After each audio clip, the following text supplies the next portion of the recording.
कैसा हो आपका सबसे करीबी दोस्त जो सिर्फ आपसे बातें करता, आपकी बातें सुनता, आपके साथ हंसता, लेकिन दूसरों के लिए सिर्फ वो आपकी कल्पना का एकमात्र छोटा सा किरदार।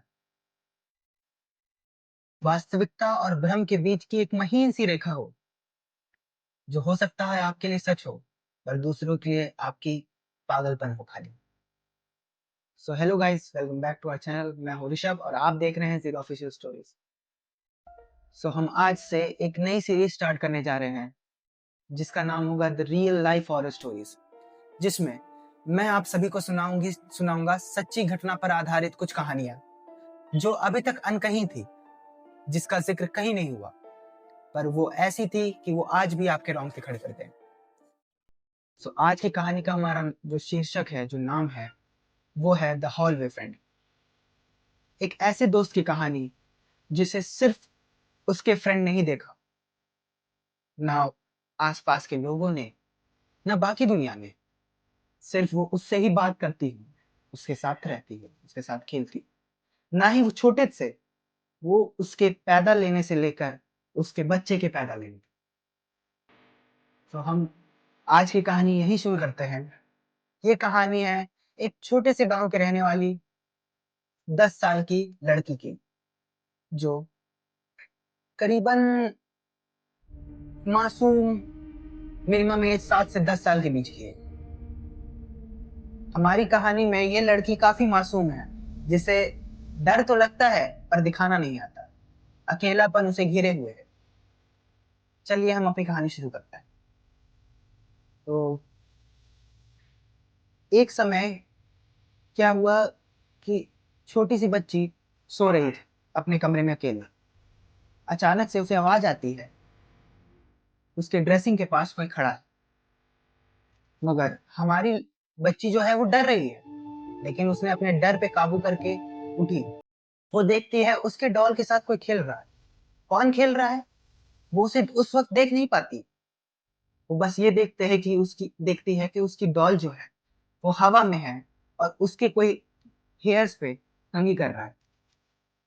ये देखकर वो डरती तो है, मगर वो अपने डर को छुपा कर कहती है, मुझे ये सब नहीं पसंद, प्लीज मुझे मत डरा। ये कहते ही उसकी डॉल नीचे गिर जाती और दरवाजा तेज से बंद होता है। ऐसा क्या है जो सिर्फ उसे दिख रहा है, उसके डॉल के साथ खेल रहा है?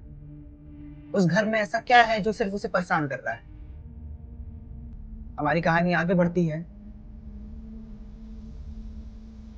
ऐसे ही ऐसे करते करते उसकी बातें उस जो एंटिटी है, जिसे सिर्फ वो देख पा रही है, उस रात के बाद वो उसे देखने भी लगती है। लेकिन वो सिर्फ एक black jeans, red polo T shirt, वो एक ही कपड़ा रोज पहनती। वो आती, उसके साथ खेलती, और जब उसे जाना होता तो सिर्फ एक बात कहती, बस मुझे जाना है, और कहते ही वो गायब हो जाती।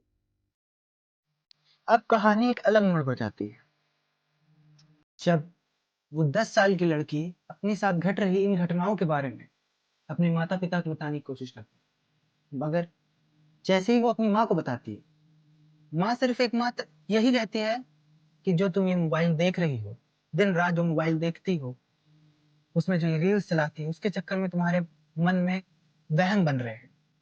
मगर ऐसा कुछ नहीं था, सच्चाई तो कुछ और ही कह रही। जैसे ही उसने अपने पापा को ये बात कही, पापा एकदम से शांत हो गए। ऐसी क्या बात थी कि पापा ने उसके बाद कुछ कहा नहीं। सिर्फ उन्होंने इतना कहा, हाँ मैंने भी देखा है। अब करीबन 10 साल बीत चुके थे। उसके पापा को कॉल आता है कि हम रूम शिफ्ट कर रहे हैं, हम अब दूसरे अपार्टमेंट में जा रहे हैं, तो मैं वो घर छोड़ना। और वो उनसे,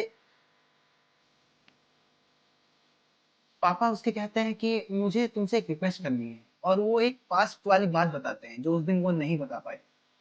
वो कहते हैं कि बेटा मुझसे मुझे एक बात तुम्हें बतानी है जो मैं उस वक्त नहीं बता पाया। मैं जब शावर में था, तब मैंने किसी को अपने बाथरूम से आगे पास करते हुए देखा, जो तुम्हारे रूम की तरफ जा रहा था। एक लाल सा पोलो टी शर्ट, एक ब्लैक जीन्स, लंबे ब्राउन हेयर। बस मैं उसे आवाज लगाता रह गया, मुझे लगा वो तुम हो, मगर उसने मुंह के पीछे नहीं देखा। उसने तुम्हारा गेट खोला और वो अंदर चली गई। सो मैं तुमसे एक सिंगल यही रिक्वेस्ट करता हूँ कि प्लीज तुम उसे एक आखिरी गुड बाय करो।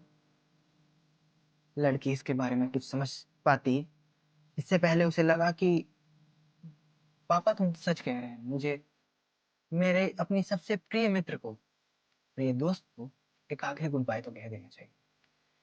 वो रूम में जाती है, लाइट ऑन करती है, लेकिन जैसे जैसे ही वो रूम में जाती है उसे एक अजीब सी, जैसे कोई मरता है तब जब श्रद्धांजलि दी जाती है उस वक्त जो साउंड साउंड बोल रहा हूँ, स्मेल जो आती है अगरबत्ती की, उसके कमरे में वैसे स्मेल आती है। हालांकि उसने आज तक कभी भी अपने कमरे में किसी तरह की कोई अगरबत्ती, कोई सेंट परफ्यूम का यूज नहीं किया, लेकिन वो सेंट, वो स्मेल अभी भी वहां आ रही है। वो लाइट जलाती है, वो फर्श पर बैठकर अपनी फ्रेंड से कांटेक्ट करने की कोशिश करती है। वो बस इतना कहती है कि मेरे पापा ने एक नया अपार्टमेंट ले लिया और मैं जल्द ही उस अपार्टमेंट में शिफ्ट हो जाऊंगा। हो सकता है हमारी मुलाकात आज के बाद कभी ना हो पाए।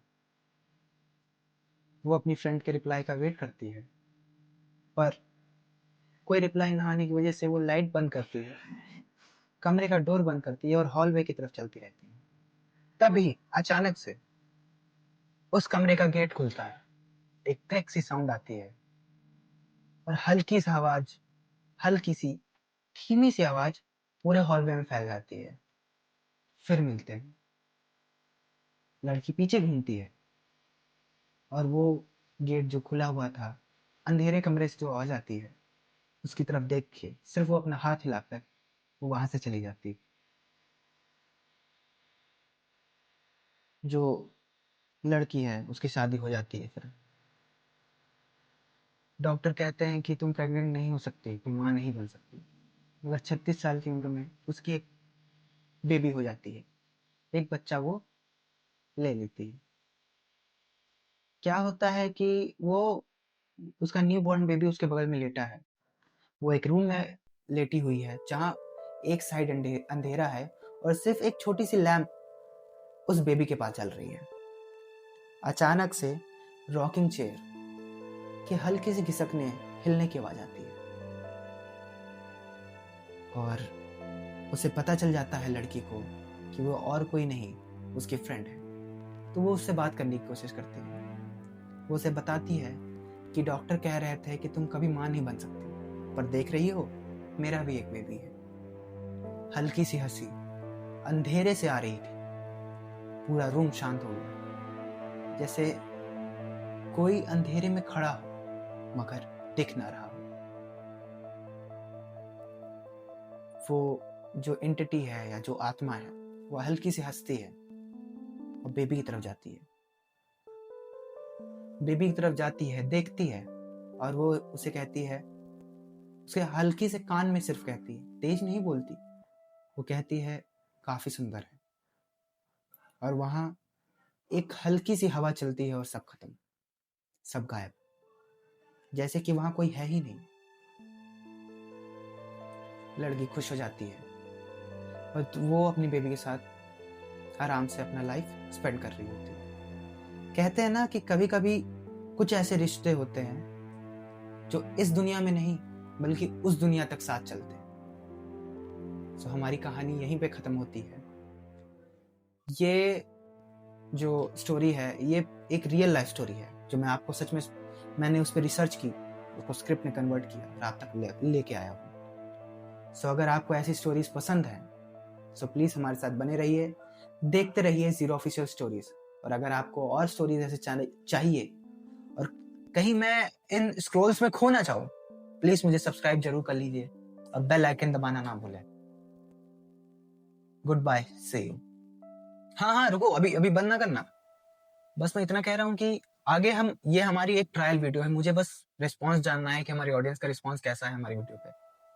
आगे हम और एफर्ट वाली वीडियोस डालते रहेंगे, बस आपका साथ चाहिए। बने रहिए हमारे साथ जीरो ऑफिशियल स्टोरीज पर।